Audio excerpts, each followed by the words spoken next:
Y vamos a iniciar con una unidad de torsión. Entonces la torsión pues es el efecto que se genera cuando vamos a transmitir de un componente a otro una rotación. Entonces aquí podemos ver un generador y una turbina y un eje de transmisión.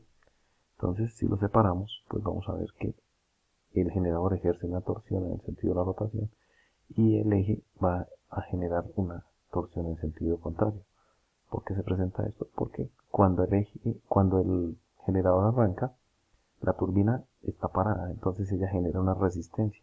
Tiene que vencer esta torsión para que empiece el sistema a moverse en conjunto. Entonces por eso tenemos que para que el eje presente algún inconveniente, pues es en el momento del arranque, donde si la máquina se encontrara pegada y no girara, podemos fracturar el eje o torcerlo o generar alguno de los defectos.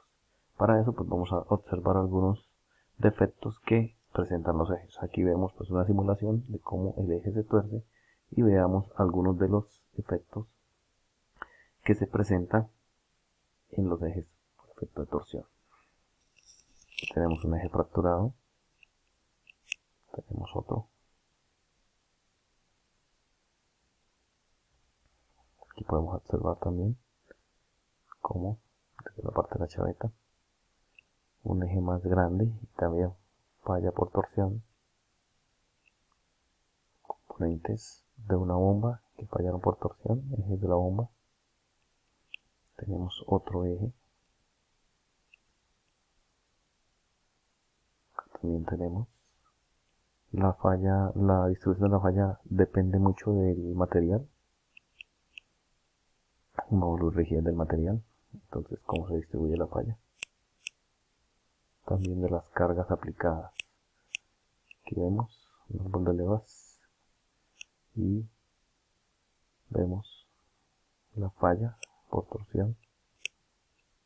Lo mismo acá.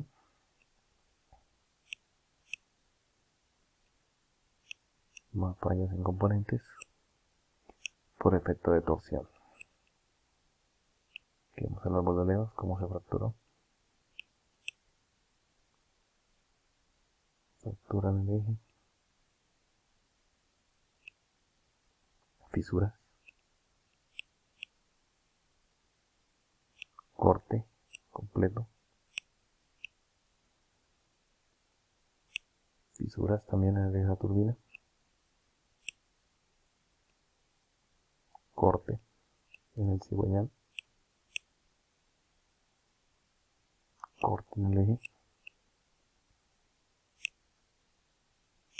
El cigüeñal, vemos la falla.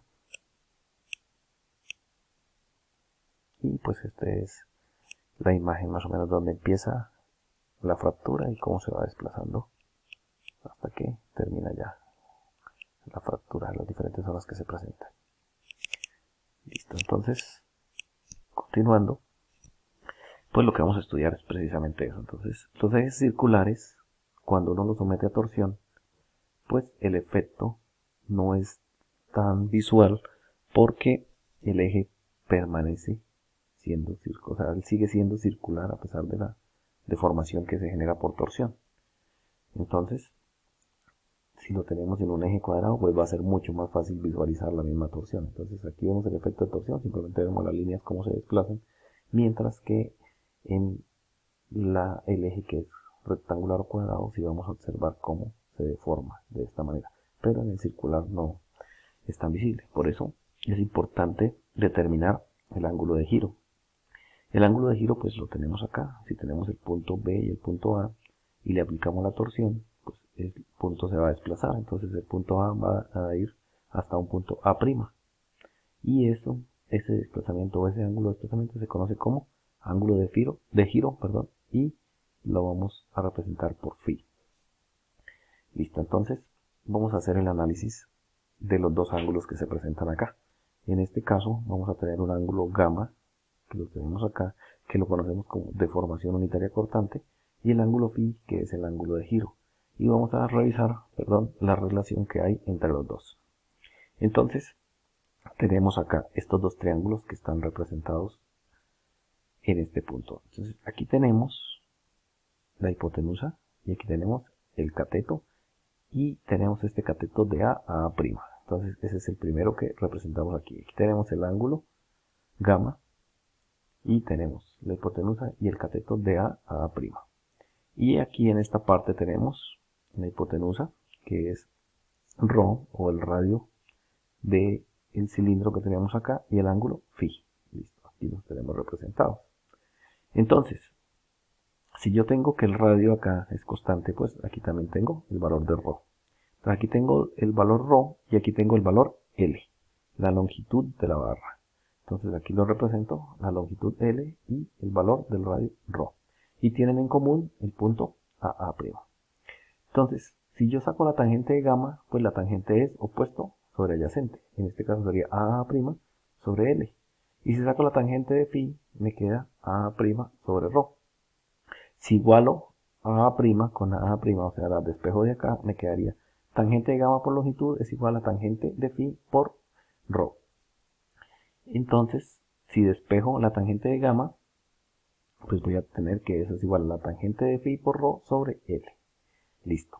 De ahí podemos pasar a esta fórmula, donde dice que gamma es igual a ρ por phi sobre L. ¿Por qué? Porque la tangente del ángulo va a ser muy similar al valor del ángulo, porque los ángulos de giro que se presentan son muy pequeños, o los ángulos de giro aceptables son muy pequeños. Entonces, por eso podemos decir que la tangente del ángulo es aproximadamente igual al ángulo. Entonces nos quedaría que para hallar la deformación unitaria constante, pues yo simplemente debo conocer el ángulo de giro, debo conocer el radio del cilindro y debo conocer la longitud de la barra. Listo, entonces aclarado esto, vamos a mirar cómo se calculan los esfuerzos en rango elástico. Para que aplique la ley de Hooke debe ser rango elástico. Entonces la ley de Hooke me dice que el cortante es igual a G por gamma, donde G es el módulo de rigidez o módulo de corte del material. Cada material tiene su propio módulo de rigidez, así como tiene módulo de elasticidad, tiene módulo de rigidez. Listo, entonces lo que tenemos acá es que el cortante lo vamos a poder calcular teniendo en cuenta el ρ sobre C por el cortante máximo. ¿C qué es? C es el radio máximo del eje. Entonces si revisamos acá este gráfico, ρ es cualquier punto del eje. O sea, el radio, la variación del radio desde 0 hasta C lo podemos llamar ρ. Y C solamente es el punto extremo. ¿Listo? Entonces yo puedo calcular el cortante con esa relación. Ahora, ¿mi cortante máximo dónde se me presenta? Pues mi cortante máximo se me presenta cuando yo multiplico el torque al que está sometido el eje por el C sobre J. Entonces, el C es el radio máximo que tenemos acá. El torque externo al que estamos aplicándole al eje. Y el J se llama momento polar de inercia. Ya vamos a hablar más adelante del momento polar de inercia. Entonces, ¿qué tenemos? Tenemos dos tipos de ejes. Un eje macizo, en el cual la distribución de cortante la podemos observar acá, y el cortante máximo se presenta en la parte externa. El cortante mínimo es 0, porque es macizo. Y tenemos otro eje que es hueco, en el cual vamos a tener dos cortantes. Un cortante máximo en la parte externa, de la misma manera que se presenta en el macizo, y un cortante mínimo que se presenta en la cara interior del agujero. Entonces, lo que varía acá con respecto a la fórmula, pues es el J. Para ambos vamos a tener que es el T por el externo. Entonces, ambos van a tener externos, por lo tanto la parte de arriba no varía, varía en el J. Entonces, tenemos que calcular un momento polar de inercia para un agujero y un momento polar de inercia para uno que es macizo. Ya lo vamos a ver. Entonces, aquí simplemente definir que C1 es el interno, C2 es el externo. Y que existe una relación entre ellos. Entonces, si yo conozco el cortante máximo y quiero conocer el cortante mínimo, pues aquí vemos dos triángulos. Este triángulo pequeño que se forma acá y este triángulo más grande que se forma con el cortante máximo. Por relación de triángulos, yo puedo decir que este cateto, C1, es al cortante mínimo, que sería el opuesto, como C2, que es todo este, es a este cateto opuesto, que sería cortante máximo. Por lo tanto, de ahí puedo despejar cortante mínimo y me quedaría que C1 sobre C2 multiplicado por el cortante máximo me va a dar el C mínimo. Ahora, como habíamos hablado que ρ es el radio en cualquier punto, pues para calcular el cortante en cualquier valor de radio, yo puedo utilizar la fórmula de T por ρ sobre J, teniendo en cuenta el J de cada uno de los ejes, si es macizo o si es hueco. También podemos encontrar ejes rectangulares o cuadrados.